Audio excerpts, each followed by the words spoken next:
بسم اللہ الرحمن الرحیم۔ قرآن حکیم کی پہلی سورہ فاتحہ ہے۔ اس کو ام الکتاب اور سبع مثانی بھی کہتے ہیں۔ اس میں 7 آیات ہیں۔ یہ مکہ میں نازل ہوئی ہے۔ اس سورت کی 2 حیثیتیں ہیں، ایک یہ کہ یہ قرآن کا حصہ ہے، اور دوسری یہ کہ اسے بندوں کی زبان میں نازل کیا گیا۔ یہ ایک دعا اور درخواست ہے، اور اس طرح کی درخواست ہے جیسے کوئی بھی با اختیار شخصیت کسی ماتحت کو کچھ دینے کے لیے اسے بلا کر خود ہی اس سے درخواست لکھوائے اور پھر اس پر منظوری دے دے۔ اسی طرح یہ درخواست اور اس کے الفاظ و کلمات اللہ نے خود ہمیں سکھائے اور پھر آگے پوری کتاب کی شکل میں اس کی منظوری دے دی۔ یہ 7 آیتیں ہیں۔ پہلی 3 آیات میں اللہ کی 4 صفات کا ذکر ہے: رب، رحمان، رحیم اور مالک یوم الدین۔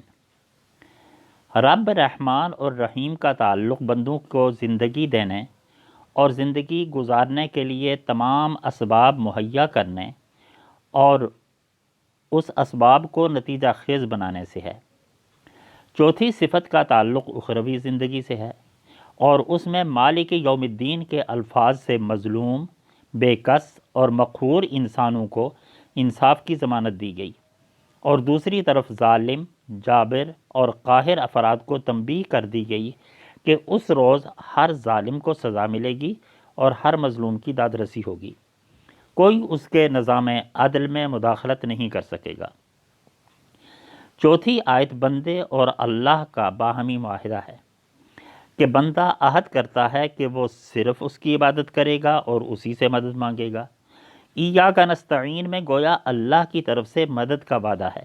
اس ساری تمہید کے بعد جو واحد درخواست بندے کی طرف سے پیش کی گئی وہ ہے اہدنا الصراط المستقیم۔ کامیاب زندگی اور زندگی کے تمام معاملات میں کامیابی کا واحد راستہ صراط مستقیم ہے، جو کسی بھی منزل تک پہنچنے کا سیدھا اور مختصر ترین راستہ ہوتا ہے۔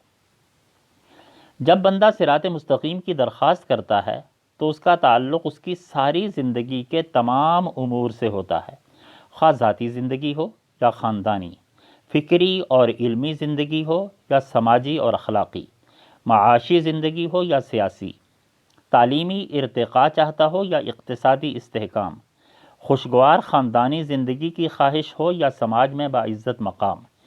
اس ایک دعا میں دنیا بھر کی خواہشات سمو دی گئی ہیں۔ اگلی آیات میں اسی صراط مستقیم کی مزید وضاحت ہے تاکہ کہیں انسان اپنے ذہن میں صراط مستقیم کی کوئی ایسی تصویر نہ بنا لے جو واقعتاً صراط مستقیم نہ ہو۔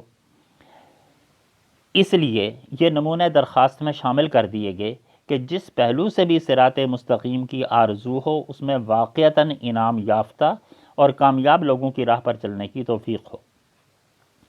راہ سے بھٹکنے کے 2 طریقے ہوتے ہیں۔ ایک وہ کہ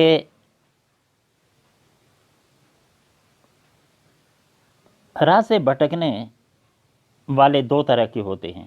ایک وہ جنہیں راہ کی درستی اور نشیب و فراز کا علم ہوتا ہے، لیکن وہ خواہشات نفس اور حرص و آز کی آلودگیوں کے باعث صراط مستقیم کو دانستہ نظر انداز کر دیتے ہیں۔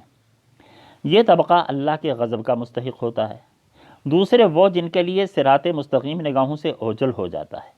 وہ سمجھتے ہیں کہ ہم راہ راست پر ہیں، لیکن واقعتاً ایسا نہیں ہوتا۔ حدیث نبوی میں ان دونوں طبقوں کو مثال دے کر سمجھایا گیا کہ جانتے بوجھتے راہ راست چھوڑ دینے والوں کی مثال یہود کی سی ہے، اور راہ راست نگاہوں سے اوجھل ہونے کی مثال نصارہ ہیں۔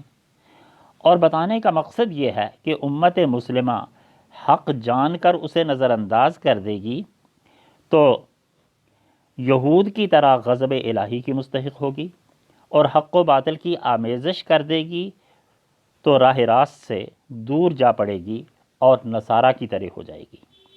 وآخر دعوانا ان الحمد للہ رب العالمین۔